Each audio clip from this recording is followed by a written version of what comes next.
قال النبي صلى الله تعالى عليه وسلم: المؤمن مرآة المؤمن والمؤمن أخو المؤمن يكف عنه ضيعته ويحوطه من ورائه، او كما قال علیہ الصلاۃ والسلام۔ اللہ کے نبی علیہ الصلاۃ والتسلیمات کا ارشاد ہے کہ المؤمن مرآۃ المؤمن، مومن مومن کے لیے آئینہ ہے، والمؤمن اخو المؤمن، مومن مومن کا بھائی ہے، یکف عنہ ضیعتہ، اس سے اس کے نقصان دینے والے تمام اسباب کو دور کرتا ہے، وَيَحُوطُهُ مِن وَرَائِهِ،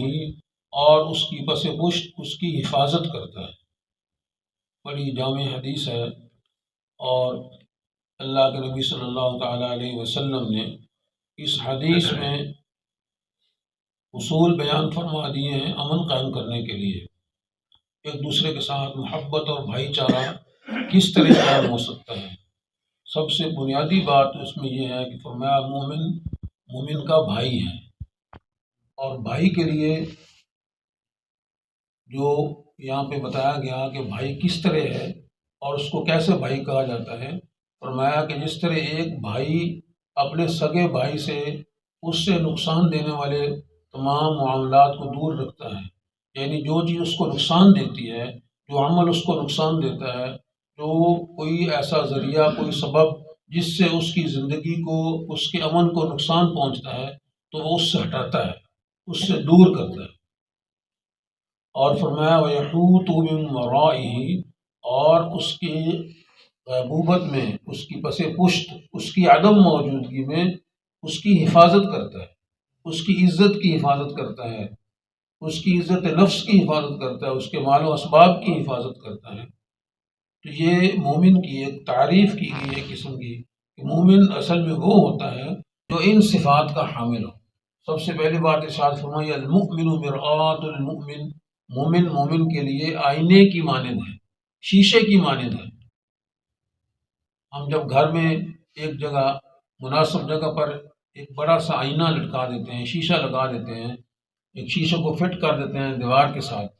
اس کا مقصد کیا ہوتا ہے کہ جب ہم دفتر جائیں گے یا جب ہم گھر سے باہر جائیں گے تو یہاں اس شیشے کے سامنے ہم آئیں گے اور اپنا ہم دیکھیں گے کہ ہمارا لباس صحیح ہے،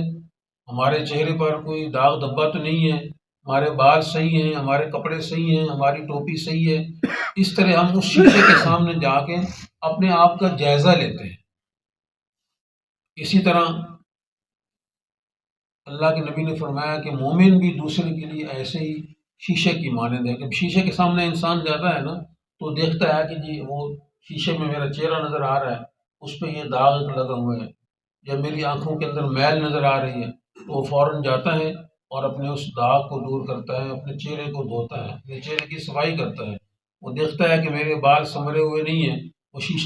شیشے کے سامنے کھڑے ہو کر کنگھا پکڑتا ہے اور اپنے بالوں کو سنوارتا ہے۔ وہ دیکھتا ہے میرے کپڑوں کو سلوٹ لگی ہوئی ہے، سلوٹیں پڑی ہوئی ہیں، پھر اپنے کپڑے تبدیل کرتا ہے۔ اسی طرح ایک مومن جب دوسرے مومن کو دیکھتا ہے، جب اس سے اس کی ملاقات ہوتی ہے، تو وہ جب اس میں اگر کوئی عیب دیکھتا ہے، اس میں کوئی خامی اور کمی دیکھتا ہے، کوئی برائی دیکھتا ہے، تو پھر اس شیشے کی مانند اس کو بتاتا ہے۔ جس طرح ایک شیشہ ہمیں بتاتا ہے کہ تیرے چہرے پر یہ عیب ہے، جب ہم اس شیشے سے سائڈ پہ ہو جاتے ہیں، ایک طرف ہو جاتے ہیں، تو اب وہ شیشہ خاموش ہو جاتا ہے۔ اب وہ بعد میں آنے والا کسی کو نہیں بتاتا کہ میرے پہلے آیا تھا، جو آپ سے پہلے آیا تھا اس کے اندر یہ عیب تھا۔ اسی طرح ایک مومن جب دوسرے مومن کا عیب دیکھتا ہے تو وہ جب اس سے ملاقات کے بعد دوسری جگہ پہ جاتا ہے یا اپنے گھر میں جاتا ہے یا دوسرے دوستوں میں جاتا ہے تو وہ یہ نہیں بتاتا کہ فلاں کے اندر یہ عیب ہے، وہ شیشے کی طرح خاموش ہو جاتا ہے، اس عیب کو اپنے اندر جذب کر لیتا ہے، بس دوسرے کو نہیں بتاتا ہوں۔ دیکھیں کتنی باریکی ہے اس کے اندر، بڑی اس میں لطافت ہے، بڑی نزاکت ہے کہ دیکھیں اگر شیشہ جو ہے اس عیب کو چھپا رہا ہے تو مومن کو بھی چاہیے کہ دوسرے کے عیب کو چھپائے، اس سے یہ نہیں کہ دوسروں کو بتاتا پھرے وہ فلاں بندہ تو ایسے ہے، فلاں تو ایسے ہے، یار فلاں تو ایسے۔ ہاں جہاں تک اجازت دی گئی ہے کہ اگر اس کا عیب ایسا ہو جس سے جو متعدی ہو، کہ دوسروں کو نقصان پہنچانے والا ہو، پھر تو دوسروں کو بتائیں۔ مثلا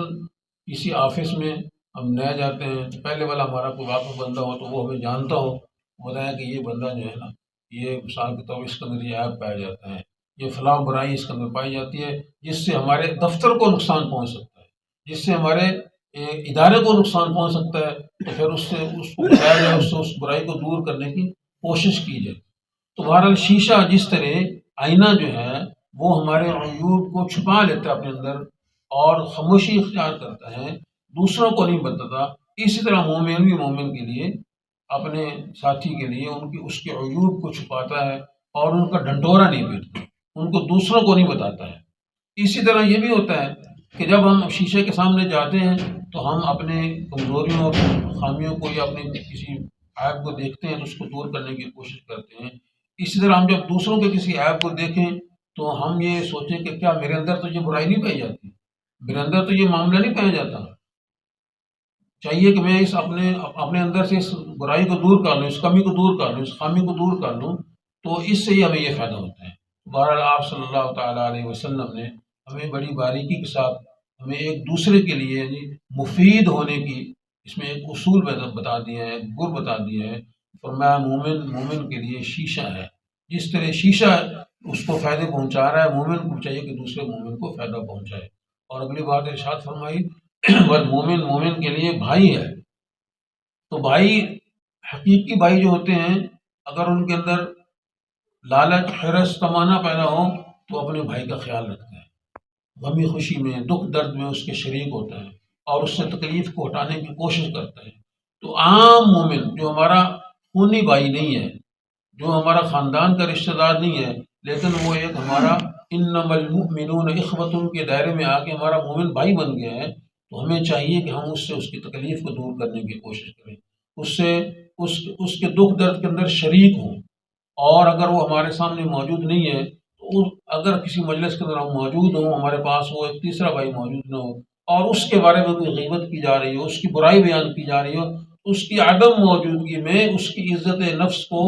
محفوظ رکھنا اور اس سے اس کے جو اس کے متعلق بات چیت کی جا رہی ہے ان کو روکنا کہ نہ بھائی یہاں موجود نہیں ہو، بندہ ہمارا ساتھی موجود نہیں ہے، اس کے بارے میں بات نہیں کر سکتے۔ تو یہ اس طرح کی باتیں ہمیں آپ صلی اللہ علیہ وسلم نے اس حدیث میں بیان ارشاد فرمائی ہیں تاکہ ہم انہیں اپنی زندگی کے اندر داخل کریں، انہیں عمل میں لائیں۔ جب ان باتوں کو ہم اپنے عمل کے اندر لائیں گے تو ہمارے معاشرے کے اندر پھر امن کی محبت کی فضا پیدا ہوگی۔ احادیث مبارکہ سننے کا مقصد یہی ہوتا ہے ہمارا کہ ہم ان پر عمل کرنے کی کوشش کریں، کیونکہ رسول اللہ صلی اللہ علیہ وسلم کے بارے میں اللہ تعالیٰ نے شہادت دی ہے لقد کان لکم فی رسول اللہ اسوۃ حسنہ، تحقیق پکی بات ہے کہ رسول اللہ کی زندگی تمہارے لیے بہترین نمونہ ہے۔ جس طرح آپ صلی اللہ علیہ وسلم کے اپنے اخلاق تھے، آپ صلی اللہ علیہ وسلم چاہتے ہیں کہ میرے اخلاق کی طرح میرے امتی کے اخلاق بھی بن جائیں۔ اللہ ہمیں سمجھ نصیب فرمائے، عمل کی توفیق نصیب فرمائے۔